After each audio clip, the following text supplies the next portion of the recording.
Welcome to Fun Facts Daily, your source for just the good stuff. Monday through Friday, we're bringing fun facts and news you can use, all carefully curated to uplift and inform. So give yourself a break, relax, and learn something awesome in just a few minutes every day. Hi everyone, I'm Kyle Wood, and today we're going to be learning about coniferous trees. But before we get into the facts, let's warm up our brains with a little challenge to see if you can tell fact from fiction. Consider this.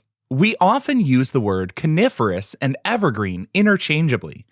After all, pine trees, spruces, firs are all famous for staying green and vibrant all winter long. But does coniferous actually mean evergreen? Do all coniferous trees keep their needles all year round?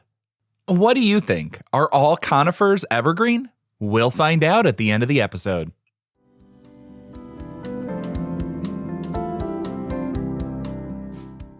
Now for your word of the day. Our word for today is gymnosperm. That's gymnosperm.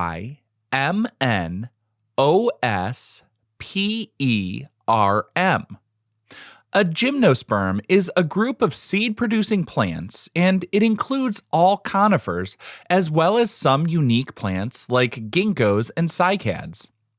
The word itself actually describes the meaning. It comes directly from Greek, combining the words gymnos, meaning naked, and sperma, meaning seed. So a gymnosperm is literally a naked seed plant. Now, why do these plants have naked seeds? Unlike flowering plants, which are called angiosperms, gymnosperms don't produce flowers or grow their seeds inside a protective ovary, which is what we call a fruit. Instead, their seeds develop out in the open, usually sitting on the surface of scales or leaves. For our topic today, the most famous example is the pine cone. Those woody scales on a pine cone each hold a seed that's exposed directly to the air, making it a naked seed.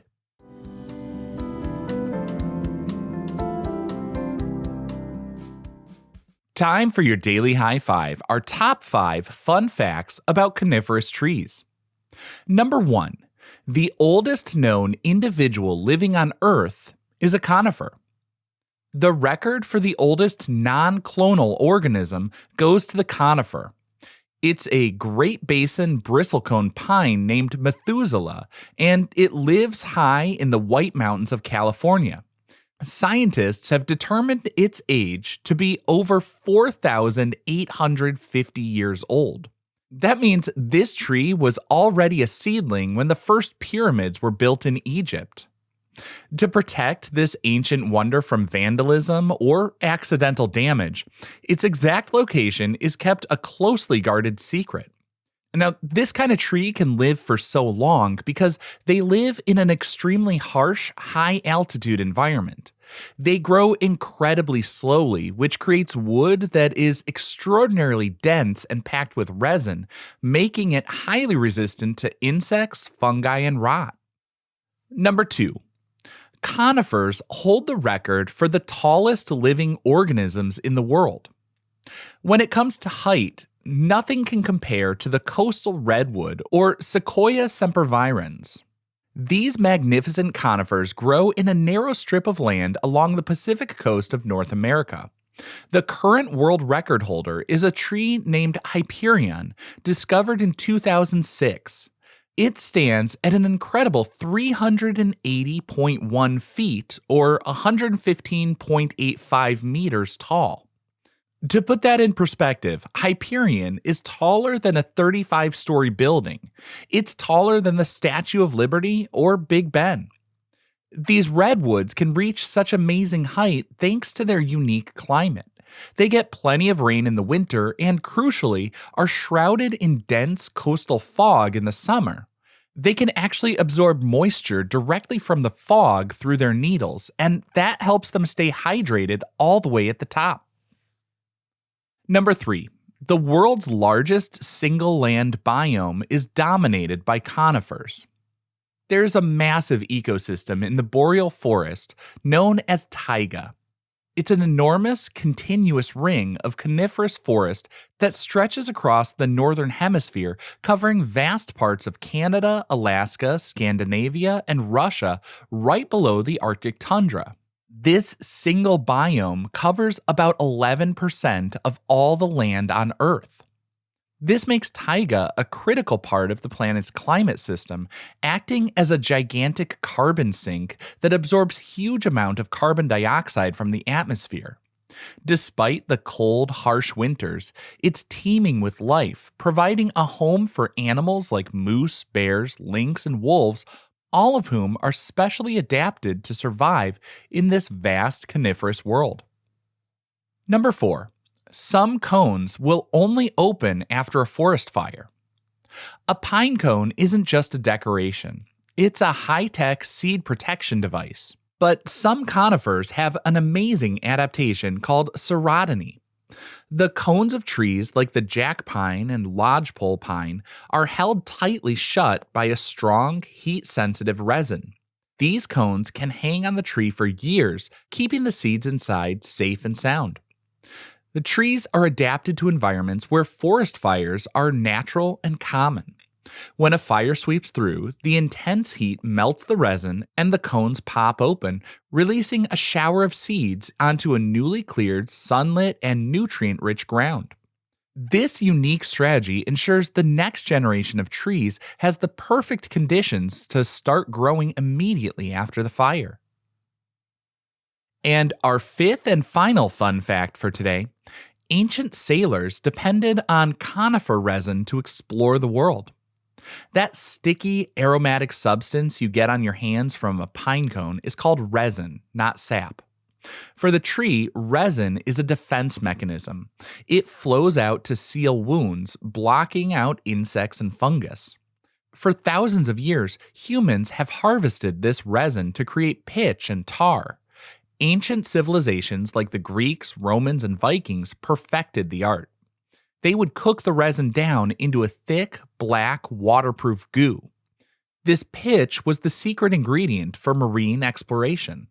Sailors would pay the seams of their wooden ships using hot tar to caulk the spaces between the planks. This made the holes watertight and protected the wood from saltwater rot, allowing them to build ships strong enough to cross the oceans.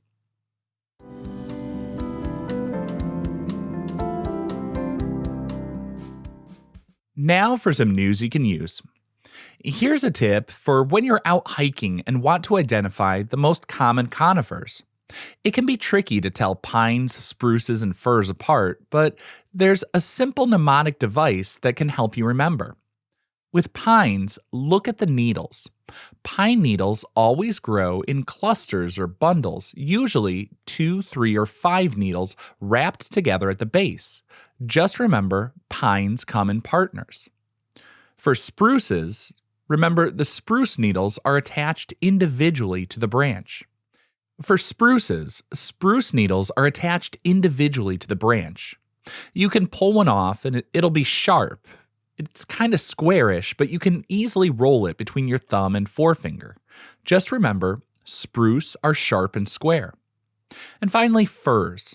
Fir needles are also attached individually, but they're flat, soft, and flexible. It doesn't really roll between your fingers the way a spruce needle would. Just remember, firs are flat and flexible. So, pines and partners, spruce are sharp and square, and firs are flat and flexible will help you differentiate between the big three just by looking at their needles.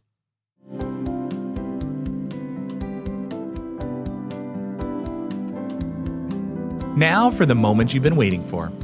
At the beginning of the episode, I asked if all coniferous trees are evergreen.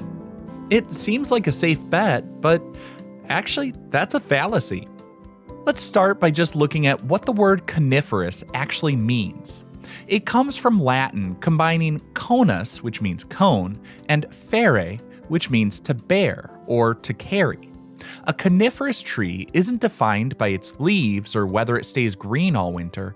It's defined simply as a tree that carries cones. That's the key feature that groups them all together. While the vast majority of conifers are indeed evergreen, there's a fascinating exception: the larch tree, which is also known as the tamarack. It is a conifer. It has needles and produces cones, but it's also deciduous. Every autumn, its needles turn a spectacular golden yellow color before completely falling off the tree, leaving the branches bare all winter long. This is a special adaptation for surviving in extremely cold northern climates where winters are so harsh that keeping needles would cause the tree to lose too much water and freeze. Which of course leads me to one of the questions you probably tuned in to wonder about: how do the majority of conifers manage to stay green through freezing winters? It all comes down to their unique needle design. Each needle is coated with a thick, waxy substance called a cuticle that seals moisture inside, much like a heavy winter coat. Even cooler, their cells contain a sugary antifreeze that stops them from freezing solid. And they do this for energy efficiency. By holding onto their needles, evergreens don't have to waste massive amounts of energy growing a whole new set of leaves every spring, allowing them to thrive in harsher conditions and even poor soil, because they can start photosynthesizing the moment the sun comes out. Now, I hope you enjoyed learning a bit about coniferous trees with me today. Be sure to tune in every weekday for even more fun facts. Fun Facts Daily is an Airwave Media podcast. It was written, recorded, mixed, and edited by me, Kyle Wood. Thanks for sharing a part of your day with me. Be sure to follow Fun Facts Daily on your favorite podcast app so you can keep the good stuff coming your way every day. And if you like the show, please do me a favor and leave a kind rating, review, or just tell your friends about it.